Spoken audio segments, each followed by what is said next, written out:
All right, everyone. Welcome to another episode of the Shop and Tread Talk podcast. My name is Anise, and we've got Frank with us as usual with a perfectly trimmed beard today. If you can't recognize him, that is Frank, okay? It's not AI. No, maybe, Well, maybe it is, yeah. We're maybe. getting pretty high tech these days. Today, we've got Kamran and Saurav. Um, you guys want to introduce yourselves? Yeah, you want to go Just kind first? of tell us who you are, what you do, and kind of you guys have an interesting story how you got to where you are now, and so if you can kind of fill us in the Cliff Notes ish version of how you ended up in automotive. Yeah, I'll give it the short snippet, and Cam, you can probably dive in a bit deeper. My name is Saurav. I'm the co-founder here at 47 Consulting slash 47C, 47 Consultants. Really, all the name aliases right there. Cam? Kamran, the other guy, the other co-founder at 47. Yeah. And do you want to give a little? You want me to do the background story? Yeah, go for it. I did it last time, so might as well. Okay. So TLDR, Saurav and I met for like 3 seconds back in 2013. My wife and him went to the same college, and we bumped into each other one time. Then, like many years later, we started talking on WhatsApp over like crypto. We had never met in person. Yep. Starting like 2017, we were both in software, and I was kind of in the middle of my career. He was in the early part of his career, and I started coaching him on basically how to navigate the politics of an organization and mobility within an organization. And we talk a couple times a year. And several years ago, I got laid off, and so I had a lot of time on my hand, and I happened to move closer to him.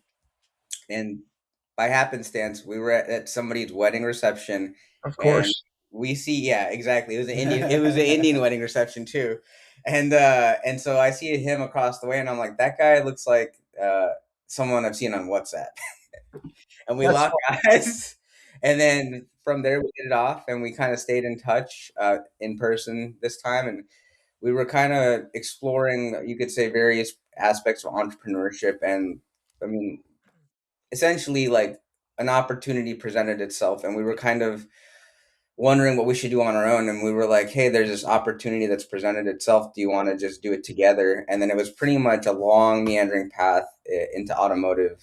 We were like in like 13, 14 different verticals before we stuck in automotive, so we really got to understand that, like, automotive, for sure, the one thing that we learned is, generally speaking, the business owners have a really, really, really high degree of business sophistication, compared to like any other industry we it's different for sure. yeah, very It's not a different. normal business at all. Yeah, just It's to an add on. ever-changing business, is what it is. It's never the same.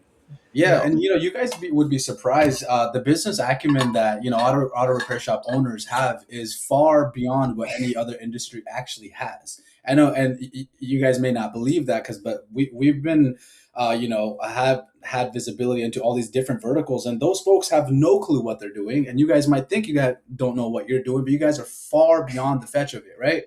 You guys are open to trying out new things, and connecting with people. And the best part is the auto shop industry is normal. It's just there. There's obviously the exuberant side of the auto repair side. We all know some names on that, but then mostly people are normal, chill. They want to be able to take care of their employees, take care of their families. Work only till a certain period of time, and weekends Nope. they're on after as well. Bless you. Yeah. Hey, And feel better. yeah, and when we and then there was kind of like a so what ended up happening, and we'll just say what it is. So Saurav had cold called a shop, and got into that shop, and basically, after about 4 or 5 months of working with a shop, we were like, oh, this is interesting, because there's all these things we're doing for the shop that we were doing for like these 13, 14 other verticals, but for whatever reason the shop sees a lot more value in what we do than like Yeah. all these other verticals. So we were like, okay, I'll be. This is just me. I'll speak for myself. I didn't want to get into automotive. I was like, this seems really freaking boring. How is this going And to be? that's the end of the podcast. No, I'm just kidding. I was like, how the hell are we going to make this fun and interesting? I just couldn't wrap. I was too married to the other verticals we were into. But I was like, we got to look at the numbers. This is obviously working with this shop. Are there other shops like it? So we pretty much went on a freaking escapade, cold calling and form filling the CEO of every automotive repair software company, TechMetrics, Shop Genie, Pit Crew, doesn't matter. And one of them responded. We gave them a demo. And then they were like, this is interesting. Let me introduce you to an MSO. Got into that MSO. And then after that, the rest is pretty much history. So you weren't sure if you were going to drink the Kool-Aid yet. You just kind of wanted to make your own mix and see what happens, basically. You just got to get your feet wet in the industry, and then you're hooked. It's just literally It really does suck you in. Like you're like you guys said, I'm assuming that you kind of got started, you got some clients, you're like, okay, well, this is actually doing something, and all of a sudden, boom, you're like, oh, well, now this is actually, we can make money doing stuff like I this. think everyone's story is the same. When it touches automotive, you just kind of get your feet wet a little bit, and all of a sudden you're sucked in. Same with that last episode that we had. Just needed to fix your car just a little bit, and got sucked in, and now she's a full time mechanic. So, yep, maybe you guys will become mechanics yet too, because it's such a good industry. We've actually talked about that in the past as well. Even just recently, we're like, we've become so intertwined with the auto repair industry that we're like, at a point, it'll make sense for us to actually open our own shop here locally in Washington State and support, the local community, right? In the end of the day, we're in the business of decommoditizing the industry one shop at a time, building trust with the local community. Mhm. And we see the impact felt by the community locally, and these are like just normal folks, moms, pops, grandpas, grandmas, etc., nieces, nephews, all people that either, the vehicle, you're not just a mechanic, you're somebody that's providing a way for livelihood to exist, right? I got to drop off my kids somewhere. I got to go to the hospital. I got to go to work, whatever that might be. And that happens in the vessel of a vehicle. And if you're not, like the regular world out there, you look at the auto repair industry and you're like, they're all the same. But when you dive a bit deeper, it's very different. It's each, it comes from top down, from the owner all the way down to the shop culture, the employees, of how they actually feel that their work is valued, right? And so it's been a sticking point for us. And last point on that is, marketing. The way it works is that you may think it's going to go one way, but the market in the end of the day tells you what it wants. And that's similar what happened with us as well with the auto industry, right? We thought we wanted to go towards this side, but then the way we position ourselves, it was actually made for the auto repair industry, right? Granted, the way we mix in with our practices and what we do is a higher ticket as well. We've been on the restaurant side, right? You're flipping, $10, $12, $20 tickets versus auto repair, 1,500, 2,000, 500 plus and more. And the impact is felt just much more grander, and it just compounds on top of one another, really. And the referrals are going to be to people that are in the same boat where they need your services, that are not going to be $100, $200. Like auto repair shops, if you tell them spend $1,000, $1,500 and this is what your potential ROI is, we don't mind writing a check. And we're like, okay, well, if it's going to get this, let's try it out. Because, Frank will probably agree, we've all tried many different avenues for marketing and trying to get the name out there. And again, like we both have businesses that have been open for a long time. So, we got tons of Mine's return not very customers. long, not as long as yours. I've been 20 years, but you're still, Frank, you've been there for a while. But Yeah. still, we've all got our returning customers, but that doesn't mean that we can use more. So some of those shops that see the return on investment for what you guys are doing, and that again goes to another MSO, or you get into an MSO that's got 10 shops, because in the States that is something that is somewhat normal. Someone could have 5 or 10 shops. Like here in Canada, like if you talk to someone that's got 5 or 10 shops, you're probably thinking like they're way up there. Like, oh my god, like can I meet you? Like, how do you? Yeah. So now explain your services to a guy like me who, let's say, knows nothing about what you do. What is it from you? Yeah, no, You said you cold call a company, and from there on, what's the process? you know the opening line on that is pretty much we help the regular consumer, the customer, build trust with your shop before they ever actually have an issue with their vehicle, right? And so we're in the business of actually building relationships and trust and credibility and decommoditizing the industry one shop at a time. And now how do we do that? We do that through the vessel of creating media, right? We're not talking AI images on GPT or Claude or whatnot. We actually go on site. We have a full strategy that's put together with the scripting for each video, what picture carousels we're going to take. We go on site, we film, we guide, we'll guide you, Frank. Hey, Frank, I need you to say this line, walk like this, use your hands like this, smile like this, do this. Then we'll take that media home and we'll put it together, do post production on it, and then we'll distribute it across various platforms like similar ones that you've known like Facebook, Instagram, YouTube, TikTok, Google Business Profile. And then we run very specific ad campaigns that are non-transactional. And what that means is that we're not trying to sell $49.99 oil changes. We're not trying to sell a special, or anything. We're trying to educate the masses about their vehicles and more so the shop culture, right? And when you do this in tandem over a period of time, you compound brand equity, right? You actually are building something that belongs to you, right? Like our clients that work with us, we're not trying to go viral.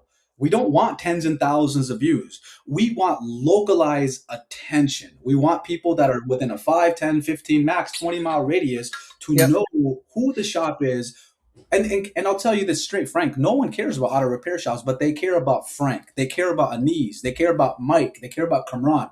They'll come and do business with you specifically, and then your branding, it leaves an impression on them, which builds that equity over a period of time as well. So, and then all in all, to sum that up, in simple terms, we manage social medias for shops to be able to get you local visibility, which drives in foot traffic, they're on in revenue, and you guys are able, instead of having a 2% growth over a year or 5%, we've been blessed to see clients hit just drastic numbers on top of that. Okay, That's awesome. right. That sounds Right, really cool. that sounds real nice. But I like the aspect of having actual footage from within the shop Yep. or within the business to post online instead of the um, AI version. Yeah. I did a campaign this month and it has some AI images in it, and I'm not happy with it. So Well, it's you probably gave yourself 3 arms. no, but it did give me a smile I don't normally have. So and and it didn't represent my the color of my facial hair. So I'm like, it wasn't legit, right? And I'm like, and my son texted me. He's like, Dad, you got to stop with these AI images. I'm like, oh, what the heck? He's Yeah. like, no, check your Instagram. It sucks. And I'm like, okay, well, Yeah, and how old is your son? 25.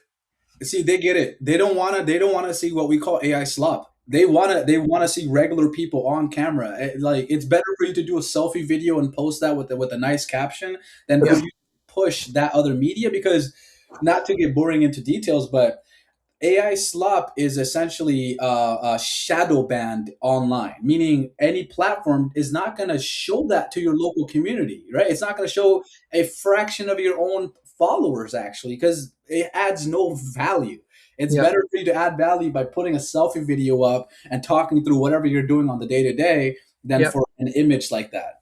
It just, That's exactly what he said too. He's like, your regular images or regular videos that you do, and I do a lot on TikTok. He's like, that's way better content Yeah. than this. And I'm I like, yeah, I get it. I think Definitely not going to the continue it next month. the AI images, like if you're putting up like a help wanted ad, or if you're putting up an ad for a special that you're running for seasonal tire change, you got some cool graphics in the background. and you want to email that out, I think that's fine. But Yep. when you start getting into stuff that you're trying to represent your company and you're having, a random working in the garage that's not your garage, because when that, Mrs. Smith comes into the garage, she's like, well, why aren't there 27 hoist here? You've only got 5. Exactly. Am I Yeah. in the right spot? Yeah. This doesn't look like your shop. Yeah. AI does have its purposes, and it's to make screen captures of your special someone that normally would do a different pose than what you'd like. I like making beer posters, and I'm like, oh, let's make a beer poster. Frank, your wife's gonna listen to this and be like, She Frank, doesn't listen to this podcast, so I can say what I want. I'm gonna message her right after and be like, make sure you listen to this episode. She won't listen to it. Frank, your wife is running for some sort of office, right? She's running for town council. Yeah. Vote for Margarita. I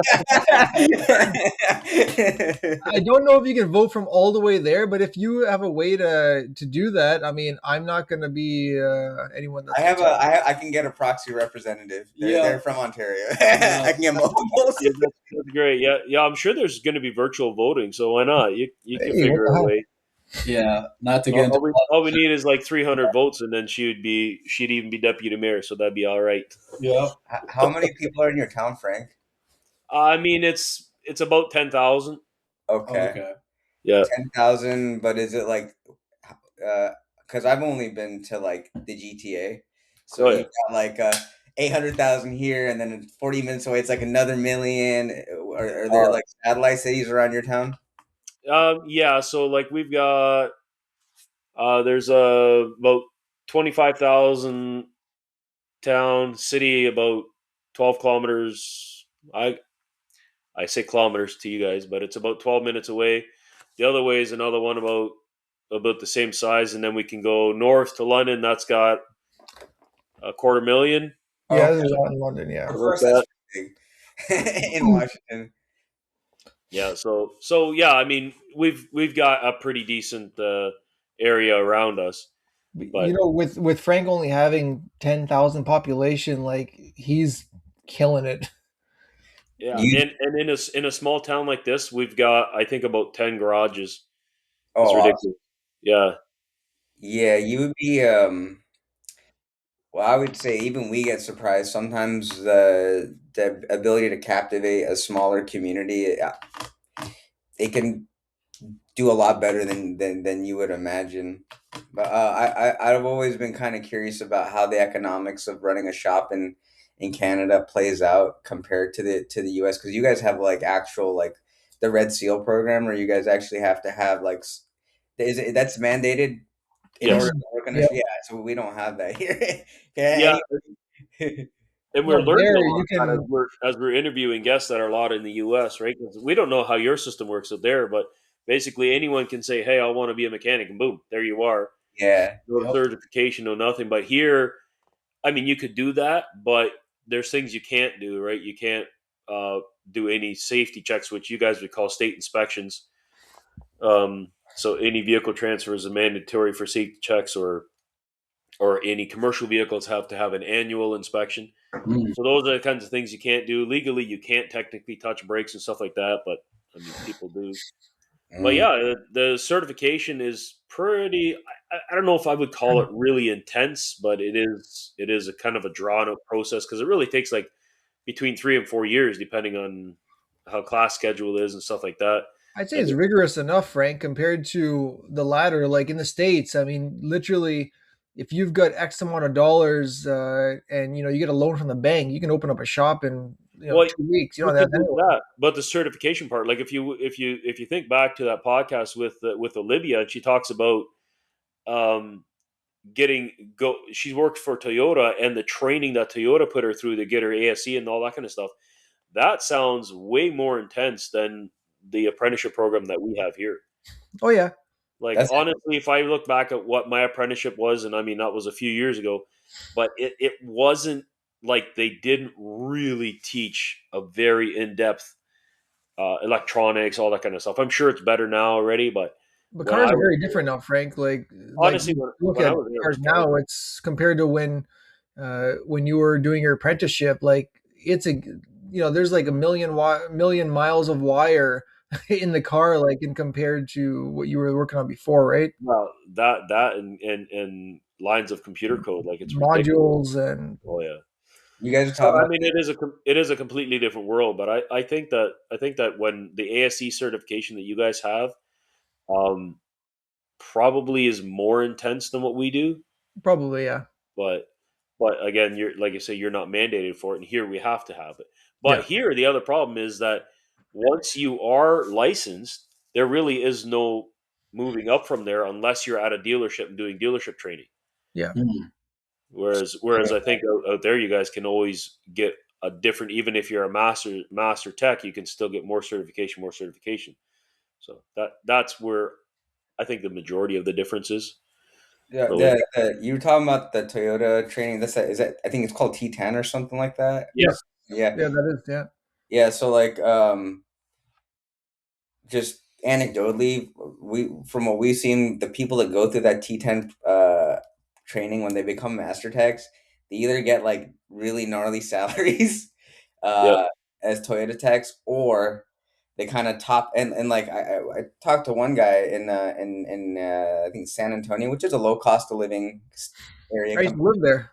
Huh? Used to I live used there. to live in San Antonio, yeah. Yeah, yeah. And I don't even know where that is. that guy said he's making enough money so his wife could stay home. He makes like 150 grand a year total USD, and I'm like interesting. And then the only other T10 guys we know, so they just go up and end up opening up their own shops, and they leave the dealership. And I think there might actually be some substance to that training because those guys are out like really making shit happen to put Yeah, Yep. it in, that in, that's in what I've been learning from that.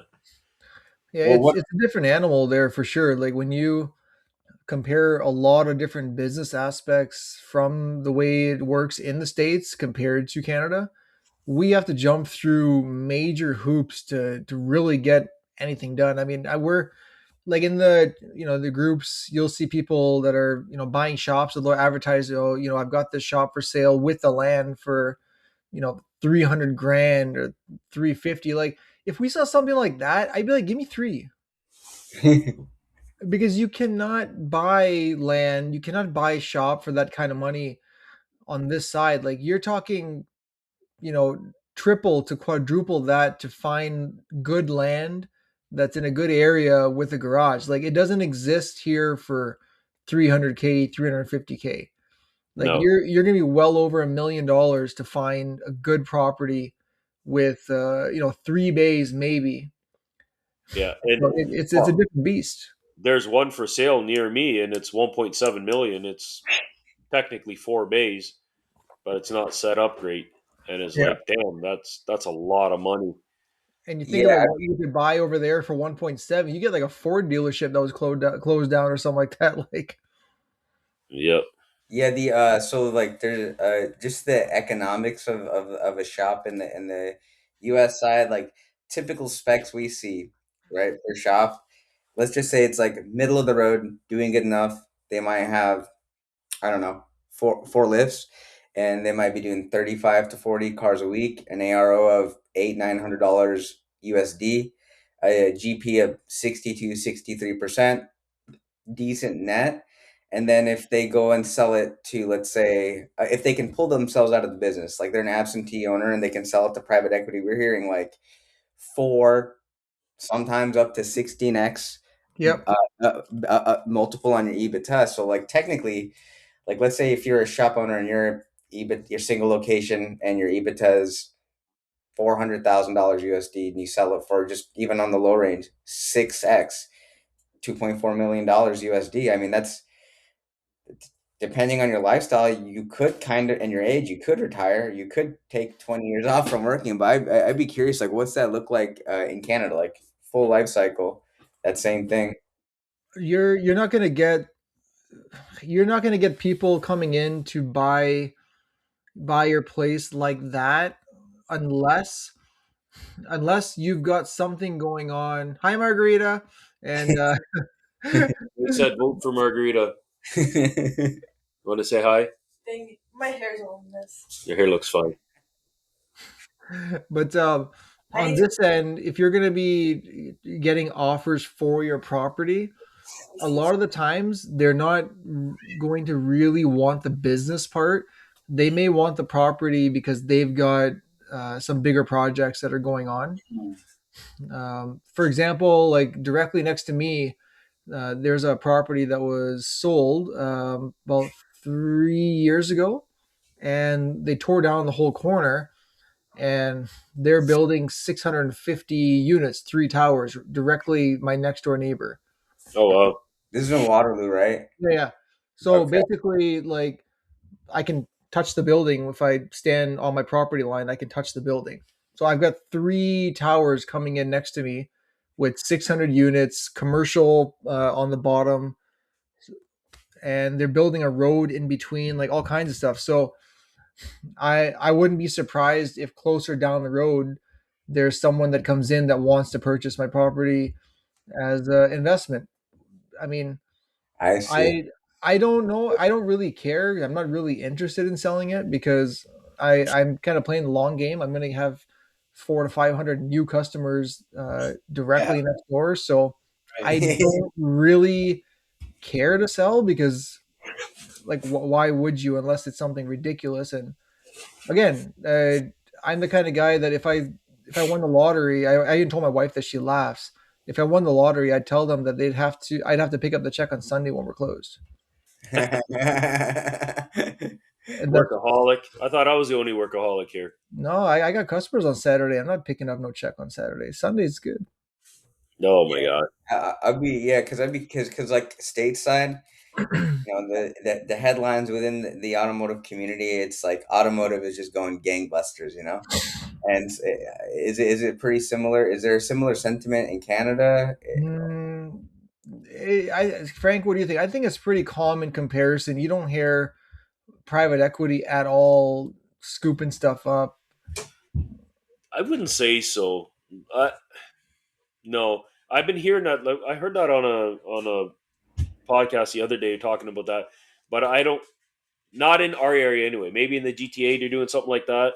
In the bigger cities or something like that, but not any local small towns. Like that'd be kind of an interesting concept to see somebody coming in and swooping up and buying up.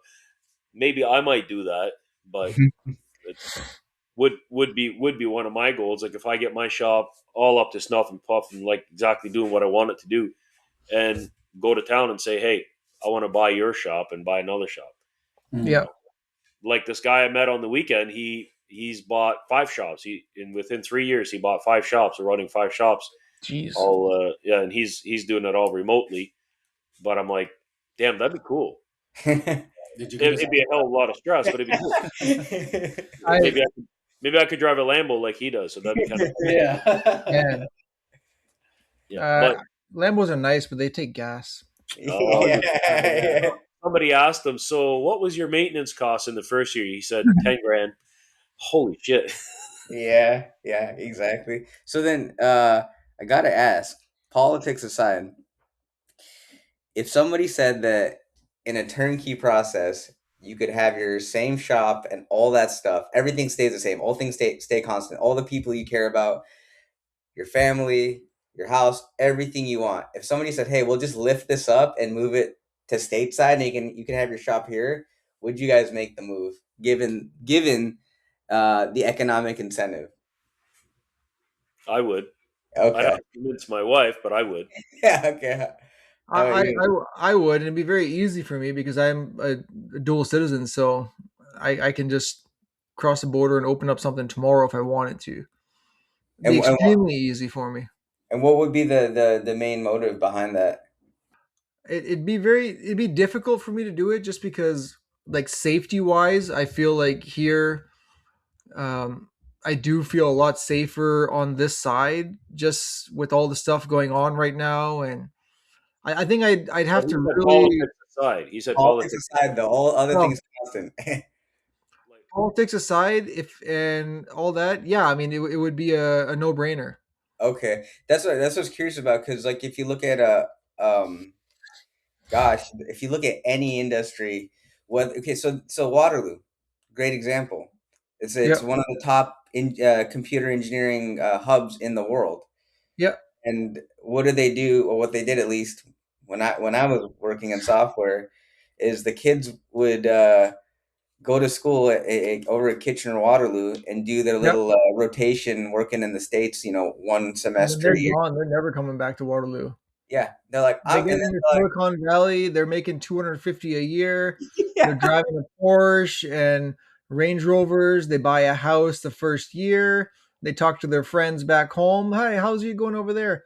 Oh, we're trying to buy a house. What are you doing over there? Oh, we bought our second house. Oh yeah, yeah, 100%. Yeah, it's a killer out here to try and make progress that way because it's just And then accident. 3 years later, they're like, yeah, we just paid off the mortgage. It was getting annoying.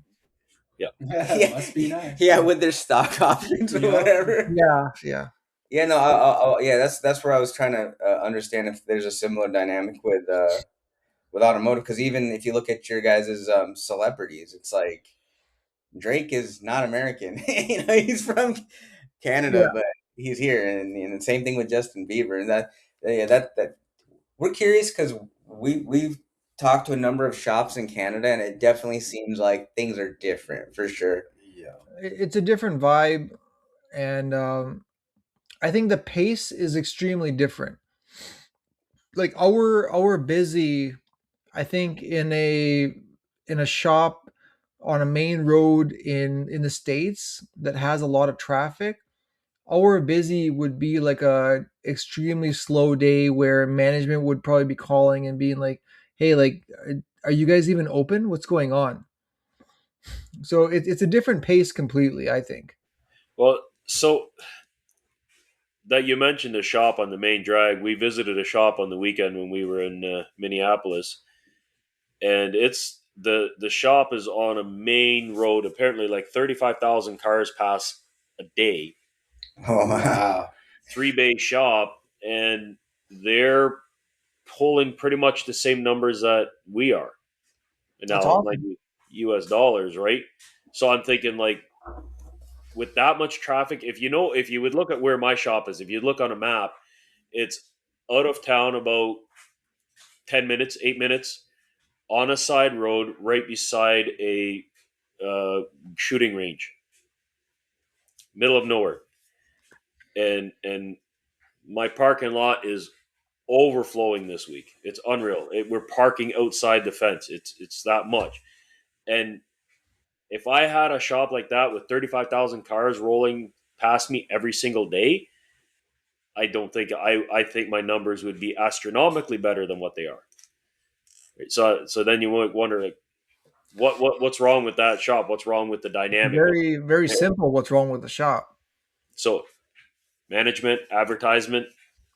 If you've got 35,000 cars going by the front, and like Frank, you and I think we both do good numbers. But if you have 35,000 cars in 3 bays, if you're not advertising and pulling in the right customers through the door, Yep. and there could be 34,000 cars that pass by that don't even know you exist because they're not looking right, they're not looking left. That's But yeah, right. those 1,000 customers that know that you're there, maybe they don't pop in because they don't see a reason to. And then, you've got your regular clientele that have been coming to you that are just keeping you afloat. But if you are depending on the people just keeping you afloat, you are not going to be able to create generational wealth. You're Oh going yeah. to be sitting there and you're like, oh man, you know what? We did 5,000 more this month than we did last July. That's not bad. No, that's crap. Yeah. That's nothing. That's not No, growing. What is that? That's doesn't even cover taxes. no. With that much traffic, the potential would be phenomenal, right? Even in a very small shop, you could do, but it's all management, right? yeah. Yeah. I was gonna say about them. I've never been to Minneapolis, but the whole 35,000 cars a day. I don't know if that's a lot or not a lot in terms of traffic flow, but I don't know about you. But when I drive a regular route, to and from a place. Wait, let's just say to and from work every day. Like Anise said, I'm not looking left and right. You can drive that same route for 40 years, Yeah. and when you finally got to go on Google or whatever, and you need something for your car, and you just calling down every shop to see who's going to pick up. One Mhm. of those shops might be the one you've been driving past every day for 40 years, and the GPS takes you there. And you're like, holy shit, I didn't know this was here. Yeah. Yeah.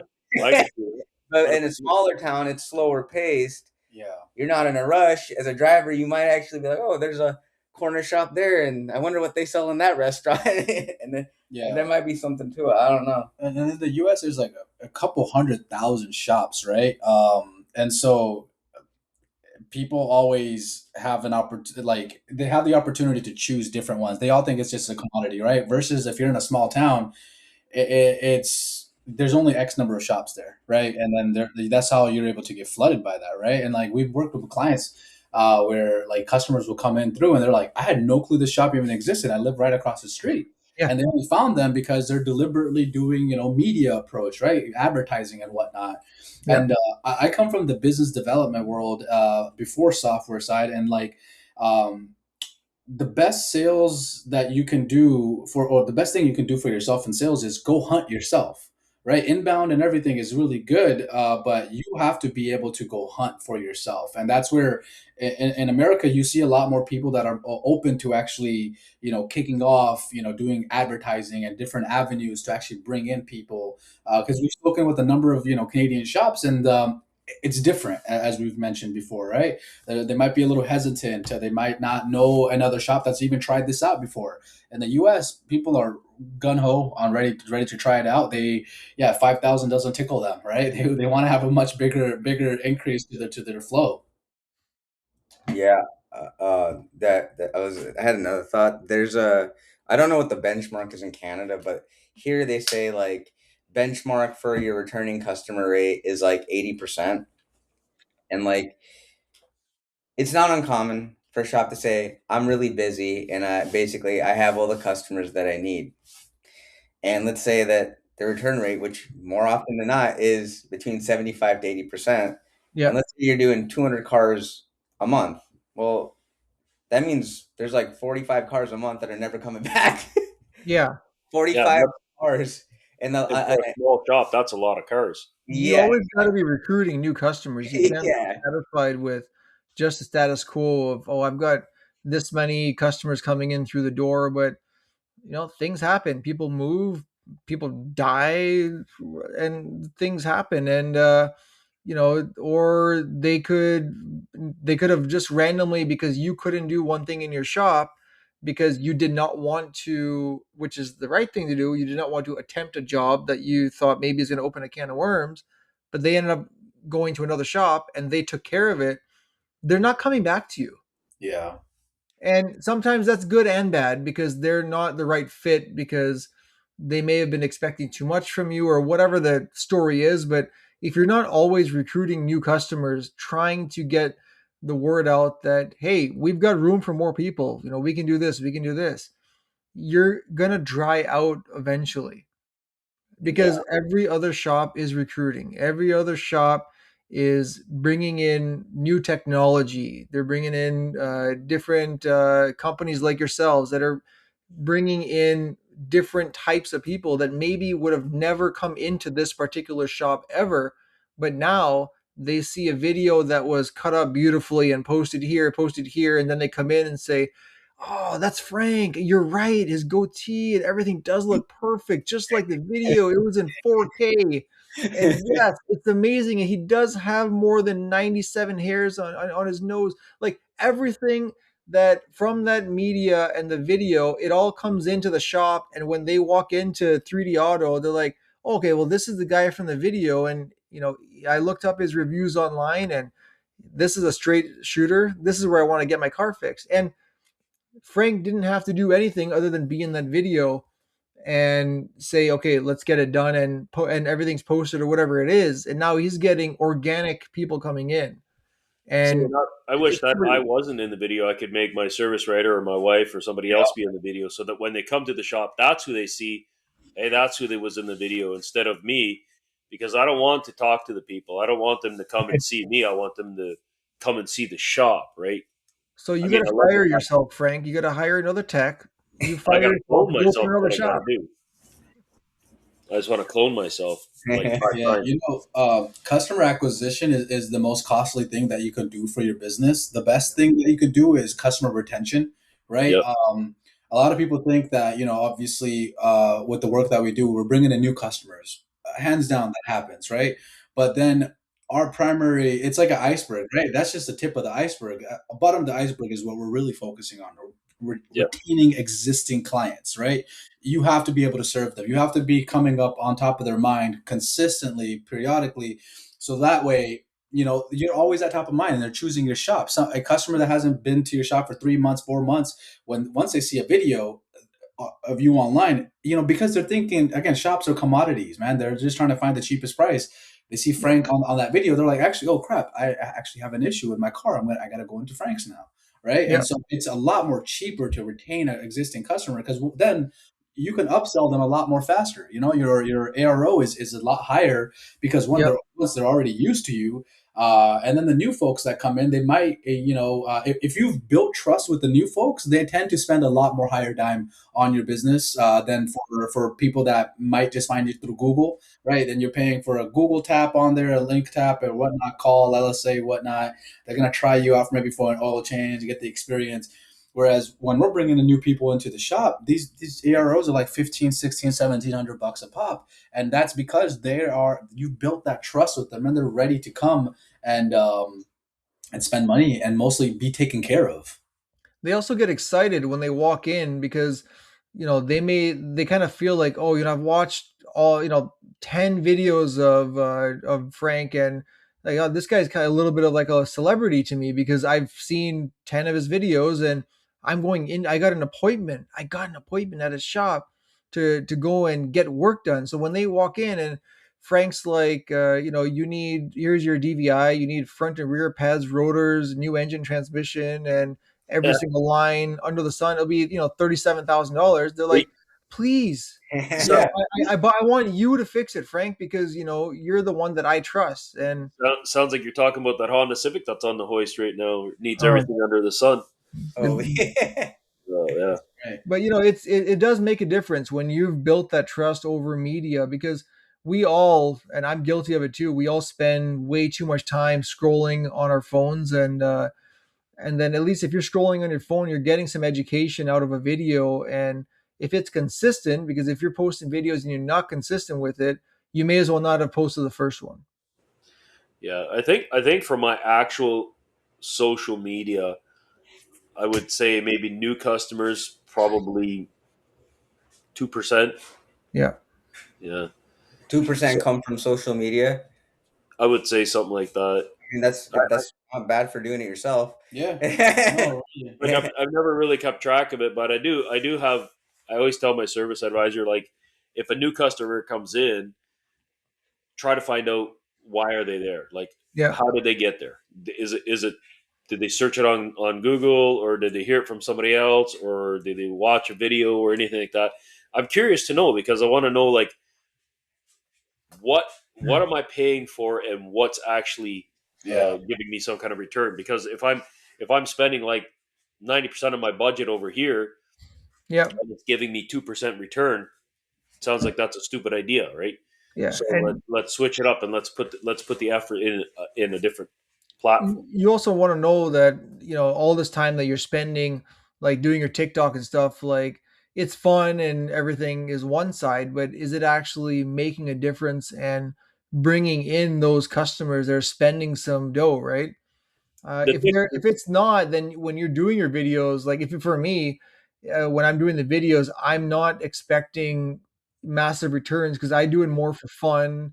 And if I do get a customer from it, fantastic. exactly, yeah. But No, I would say I've gotten a couple from TikTok, yep, Oh, but cool. more like Facebook is definitely been way more than TikTok. yeah, So yeah, the TikTok, like you said, Anise, the TikTok videos, I do it for fun. yeah. I know. Like we both have a good time, and Frank, you've got some really good guests off TikTok as well, which even for me, like besides monetary wise, like I've been able to meet so many new people on there, and I've uh, I've been able to get a few guests on the podcast from there, and Oh, the build networking has been friendships. phenomenal for that. That's how you and I met. And Yeah, that's if it hadn't been for that, we wouldn't be sitting here today. So, I exactly. You mean, know what's funny is um Josh Parnell. yeah, Yeah, His guy on the team, Bobby McGraw. Bobby McGraw. Bobby. He's I think I'm not gonna say what his title is because I'm probably gonna get it wrong. But he's on the leadership team at Limitless Leadership. Did he But just join, or he's been there for a bit? from what I understand, he's a newer team member. Okay, But yeah, yeah. Josh, from what I understand, met on TikTok. Oh yeah, So, that's cool. but I think to Frank's point, there are some like technical underpinnings as to why um, you would see more return from Facebook over TikTok. I mean, basically, Facebook, they've just built that entire platform to be community focused. That's why Facebook groups, Facebook Marketplace are so popular. That's why you'll see a random post in your feed from some local, it could be a person, it could be a business that you don't even follow. It's in your feed. That's just like the nature of that beast. yeah, TikTok is they don't have as many parameters. It's like it could be like anybody yeah. seeing yours. There's not. It doesn't seem like there's much effort. But Frank, I like that part about how you make it a part of the process at front to Yep, figure out what brought the person in, because yep. Definitely.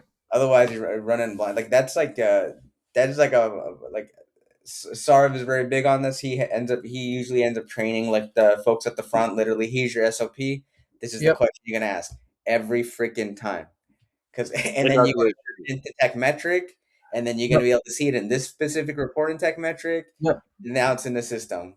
Well, there's an option for it. Like, I ask every customer, how would you find us? So, from this person, or uh, like today, I had a customer that towed in their Sienna, and I said, how'd you find us? I was like, well, my car was broke down on the side of the road, and somebody was walking by and said, take it to Anisa Dial Tire. And it was random, and she didn't get a name from him, but it was just a random person that was in a plaza at a grocery store. Oh, that's So, cool. like, you'll get referrals. Sometimes you can't really track because I can't really tell who the person was, but like we were advertising on the radio for a while, and then online. Most of my people that are coming in are a lot of word of mouth, or they're just going to go on Google and search, auto repair near me, or EV or Tesla service near me, or something like that. Mine's mostly that way. But it's not easy, like you're saying, for customer acquisition if you don't have some sort of process in place. There's one thing I was going to mention, Frank. I was actually going to mention to you because you do printing and everything. There was someone that had posted, I think it was in one of the groups, where they actually have these little teddy bears, and Oh, yeah. they print out their Yep. logo on the shirt of the teddy bear, and they strap it into the car seat, in the Oh, back seat, and then they put a little note there: thank you for trusting us with your vehicle and your most precious belongings. Like, imagine doing that. You don't even tell the customer, but their kid goes to, get in the car, they see a teddy bear, and then they hand it to their parents, like, oh, what's this? And then their parents read it, and then like they all As turn to long as mush. they don't think They're it's like, wow. creepy or something like that. But if you have a little a classy note there or Yep. something, you don't want to put a picture of like a white cargo van saying with someone hanging out there with Free candy. candy. That gets weird. But if you make it classy, and you don't have like a weird looking bear that looks like he's on coke or something. I mean, Yeah. doesn't look you like know, Well, Yeah. when I heard that, I thought that was a fantastic idea. the Yeah. coked out bear or the regular bear. Yeah, definitely the coked out one. Okay, okay. Personalization goes a long way. Yeah, one of our clients has been doing that for the last number of years, and they do goodie bags, right? They'll do a personal note written on the in the bag, and they'll also give a couple candies and whatnot as well, right? People love that final touch, right? It's like It keeps them coming back.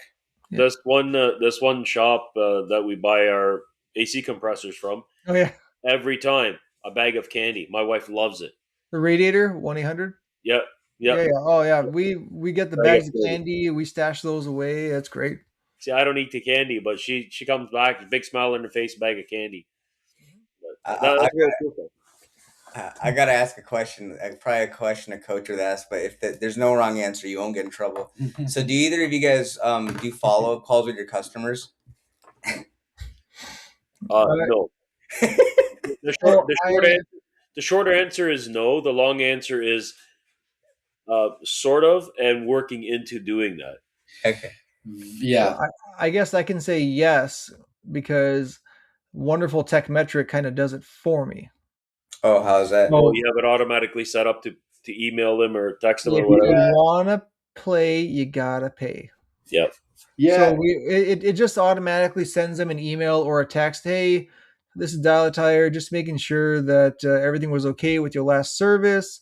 If there's anything that we can do to improve, or if there's anything that you're concerned about, please reach out to us right away. You can reach us by text. You can reach us on WhatsApp.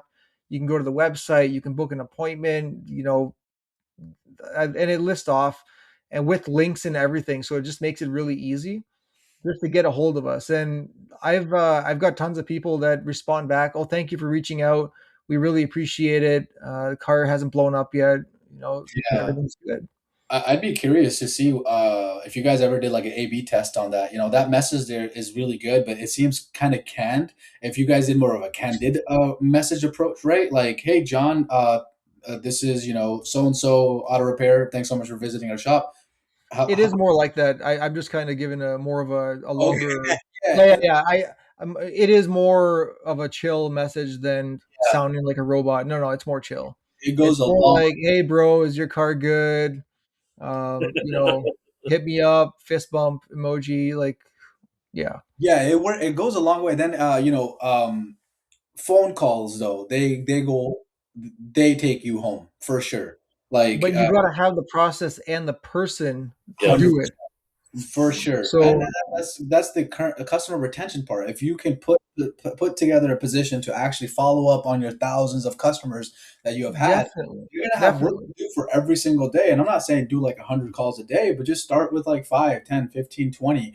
It goes a long way, and people You love know, that personalized touch. Yeah. Exactly. we store tires for customers, right? So I've got 400 customers that store with us. So up until about 2 years ago, I would call every single customer personally to schedule their appointment. So that's like 400 phone calls while I'm already busy with dealing with other customers, other things. But they got used to it after a while, and then now like we have our system and I can text them.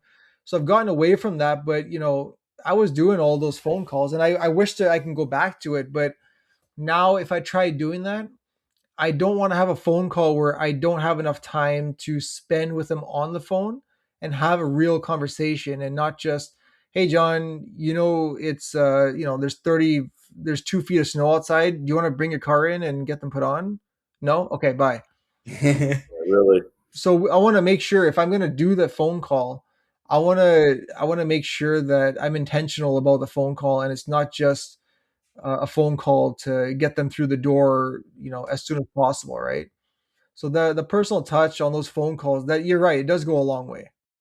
Yeah, I guess if let's say if I was a really busy shop owner, and let's say I'm seeing, I don't know, 140 cars a month, I would probably select like 3 or 4 calls a day to do, and I'd be prioritizing the customers that haven't, Spenders. top spenders, and then customers who have not come in for 6 months. Because really, what I would be looking for the top spenders, I'd be trying to figure out, okay, what makes them the top spender? Like, let Yep. me learn. Do they have more cars? They got more family members, whatever. Audit all the ROs and see like what are they actually spending money on? Yeah. And then for the people that haven't come back in 6 months, that now this is the time. This is like the best way to diagnose the retention problem. Like, that's just my perspective. Is get them on a call, give them a call. Haven't seen you in whatever. I saw you last June. How are you doing? They might tell you, oh, I moved out, or I switched. They might tell you something like, we've actually heard this. they'd say I switched, I got an EV, so I didn't see a need to come to the shop anymore. I'm like, oh, no shit, I service Teslas. You can bring your shop here instead of going to a Well, Tesla. if it's been 6 months, you haven't done your brake service. They're probably seizing the holders. So hey, you need to spend $1,800 now. But I the point, called I called one customer that I hadn't seen in a while, and I said, "Yeah, just haven't seen you around. Just seeing if there's anything we could do." And he said, "Oh, well, actually, we started going to the other shop." And his reasoning was that for the convenience that he could get, his wife could get a car, like a loaner car. Nah. I said, "Oh, that's fine," but when they were our customers, we saw them for two things: oil changes and the seasonal wheel swap. That was it. Yep. oh, okay. Like, honestly, I wouldn't give you a loaner if you're just for an oil change anyway. No. Like, I talked to somebody one time about loaner cars, and I said, like, how do you decide who gets the loaner car? Like, you've got Mrs. Jones comes over here just for an oil change, and then Mr. Tom over here, and he's got to drive 40, 40 miles to work or whatever, and Mrs. Jones just going home to bake cookies. Yeah. Right? So who gets the loaner car? Let's say you only have one left, and these two people show up. Who gets the loaner car? It's got to Right? be a Like airlines, minimum man. spend. If you got gold status, you got $1 million spent on us. We'll do whatever you want. Right? Just It's like got to be a minimum spend, minimum ARO, and Yeah. it's baked into your repair order. If the guy's, like let's say if someone's doing a brake job, front brake job, $600-700, here's your car. I'll see you back Versus in versus 2 days. an oil change that you're going to make $30 on. Yeah, and I'll tell them right to their face, you're not getting a loaner car. Like I'm losing Oh, money. I'm making $37 on this, and yeah. So like when I talked to that customer, I was like, okay, that's fine. yeah. Appreciate it. I hope everything goes good. If you ever run into something that they can't handle, you know where we are.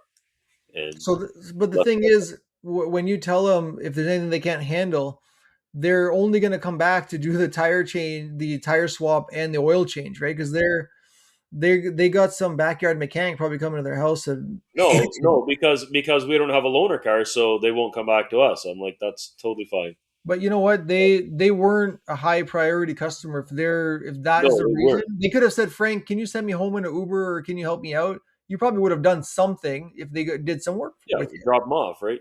Yeah, but the only reason I called him is because he had left his tire storage in our facility, and I wanted to know what are you going to do with them. And he's like, "Oh well, I guess I owe you storage fees, so I'll just give them to you." And I'm like, "Okay." So if anybody needs caravan rims and tires, winter tires, I got it set for sale. I yeah, I would really like look at the airline model. They've got the different stat. You Yep. could do it in a different packaging so nobody feels offended by it. Mhm. But I would look at the airline model like it's pretty much the more you spend in a lifetime or in a period of time, the Yeah, more perks you get. It's essentially like a loyalty. I don't want to put a label on it because then we start pigeonholing into like the label, but it's yeah. kind of like a loyalty program. exactly, 100%. Even going back to what you're saying is like the follow ups. If you haven't seen a customer for a long time, like again with tech metric marketing, bringing that up again, but it has the automatic function where if they haven't been to your shop in 6 months, I have it set automatically to email or text them. And usually I try to do email because sometimes with text message they may find that it's a random number or something like that. But email, usually they'll bring it up, and I make sure the subject line is, hey, haven't seen you in a while, Anis from Dial a Tire. So my name is kind of unique, so there's not many of us around. So oh yeah, I remember that guy. So I make sure it's set. If they haven't come in 6 months at all, no RO's been made, it immediately sends out an email exactly at 6 months. Oh wow.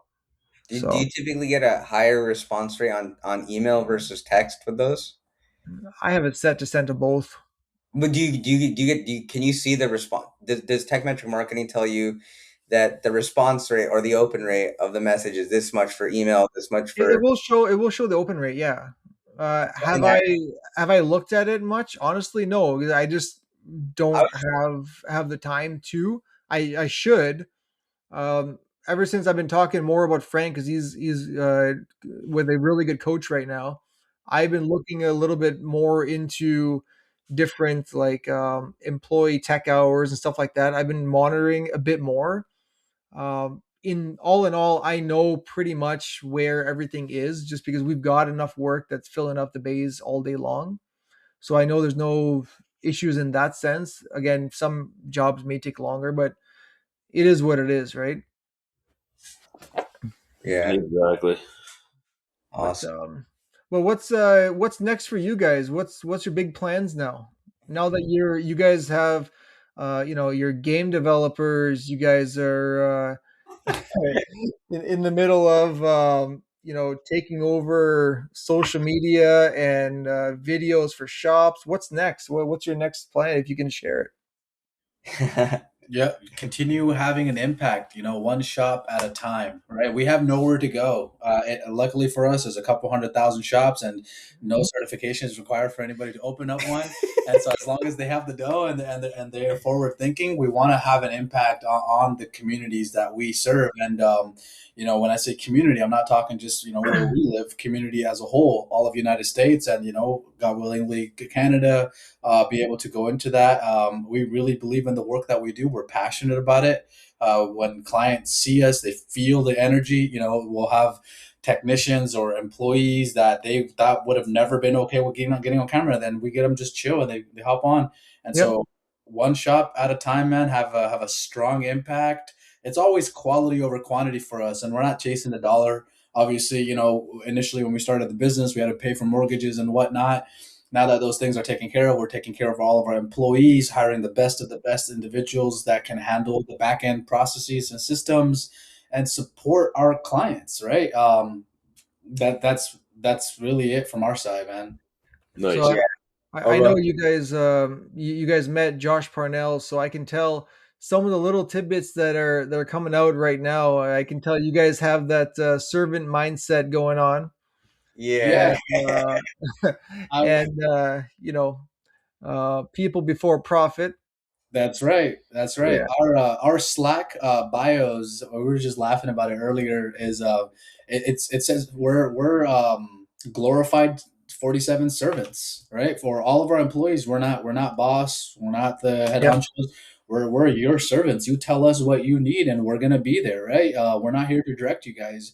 We hired you because you're an autonomous living thing that can make decisions on your own. Allow us to complement your whole process there, right? And so we want to connect with people. And then, one thing that we've always believed in, any deal that we do with our clients, the client should be winning. They should be at the winning end of the stick of the deal itself, right? And that philosophy has gained us our footing, networks and whatnot. We're always here to give before we ever need to take.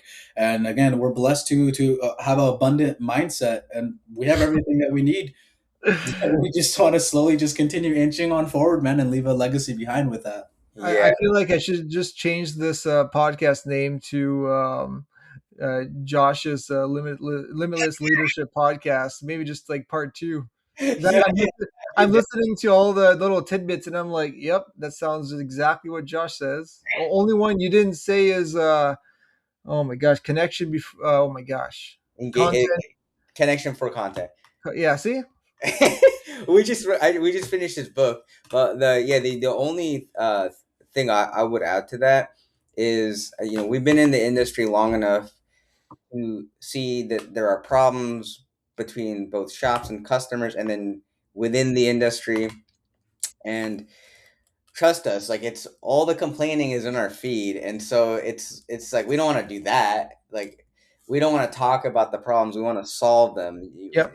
And so we want to solve them through our actions, and we're doing that in different ways. And so the real question is, for us, is always like, how does this better everybody that's involved in the industry? How does what we do make this a more appealing industry for people to want to work in, Mhm. for shop owners to take more pride in what they do, for customers to, like, I would love it to be like, if you tell someone that your kid's a doctor, they see that with high esteem. I would love it for it to be, you tell someone your kid is a technician. I want to see it like that. And so, really, like, if whatever we do does not do that, then we're not interested. So, You and know, you guys are taking the right steps, and again, Frank, correct me if I'm wrong. I mean, you guys are not just dipping your toes into the automotive realm. Like you guys are all in. I mean, you guys are going to training events. Saurav, you're going to be at ASTA uh, Yeah, in. still undecided on that, but possibly. Oh my god! Yeah, Oh, yeah, you lied, bro. You lied. yeah. We're still undecided we on need that. to we need to. Probably, Cameron. You have a good excuse, so Yeah, I have an exceptional yeah. excuse. Yeah. Frank, I didn't tell you. Well, anyways, we'll talk off camera, um, but obviously, if you're able to make it, sort of, we're both going to be there. It's going to be awesome. Gonna be hopefully be a great time. End of September, so it's going to be a Yep, good time. looking forward to it for sure. But guys, it's been a really, really good time. Thank you so much for joining us. We're pushing over an hour here, and Frank's getting a little sleepy. I can tell. Bedtime for sure. But thanks a lot, guys. Hang on the line. And if anybody wants to get a hold of you guys, what's the easiest way to reach out to your company and for both of you? Two options. You can go to our IG 47 Consulting, and then you can also go to our website 47consultants.com. We got 47consultants.com because 47 Consulting, somebody's squatting that domain and trying to sell it for so exorbitant amount of money. All right. And so you can get us through there. Those are going to be the best things. I mean, we could give you your email, but then we'll probably get tons of spam. Yeah. Yeah. That's great. So yeah, definitely. If anyone's looking for those services, reach out. And if you guys are coming to Canada anytime soon, reach out. We'd definitely love to hang out with you guys for sure. For sure. Absolutely. Just hang on the line. And thank you, everyone, for listening to the Shop and Tread Talk podcast. You can follow us on, oh my gosh, where can you follow us? It's just so late. You can follow us on Facebook at the Shop and Tread Talk podcast. When posted. I know I'm getting better, Frank. I'm getting better. Frank had to throw. You know what, Frank? The only reason you're saying that is because I keep dogging on your Chevy Cruze, but it's okay. I deserve it. That's right. But thank you, everyone, and signing off. Guys, hang on the line here.